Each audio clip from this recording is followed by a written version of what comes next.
जय श्रीराम. आपण आलो या साईबू सराय यांच्या प्लॉटमध्ये. बघा त्यांनी याच्यामध्ये कमीत कमी म्हणजे डोंगरावरची त्यांनी शेत वगैरे तयार म्हणजे डोंगर समजायला की खाली बघा साईट वगैरे कसं काय.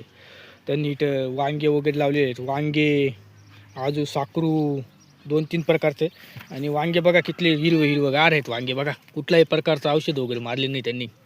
कारण की आपण बघितले कारण ते बागायत जमिनीमध्ये त्यांनी लावलं असतं पण तिथं सक्सेस नाही झालं असते त्यांचे वांगे वगैरे कुठल्या प्रकारचे.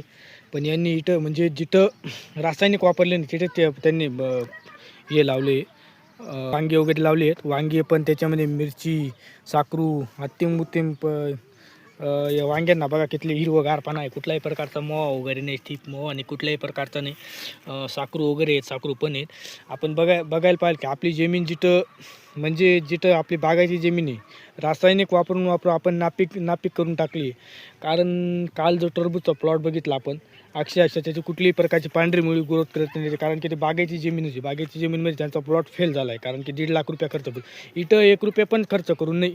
कारण की इथली माती एकदम सुपीक मार्केट. कारण सुपीक आहे एकदम सुपीक.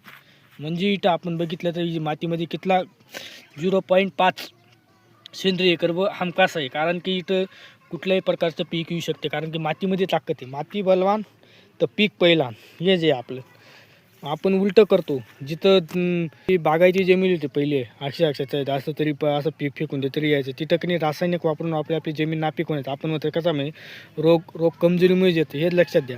कारण की आपण जे वांगे वगैरे लावले त्यांनी घर आपण कुठले पण बघा डायरेक्ट खडका डोंगरवरचीच आहे. असं थोडी माती वगैरे लेवल वगैरे केली आहे. पण आर्थिक एकदम उत्कृष्ट पद्धतीने कुठल्याही प्रकारचा मोवा आणि स्थिप नाही. किती हिरवगारपणा आहे.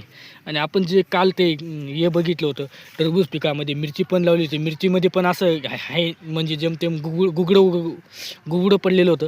इथं बघा वांग्यावरती कुठल्याही प्रकारचं गुबडं वगैरे कुठलंही नाही. त्यांच्याशी आपण थोडं काव तुम्ही वांगे वगैरे लावली आहेत काय वापरलं त्यांच्यासाठी? काहीच नाही. औषध वगैरे कुठल्याही प्रकारचं नाही.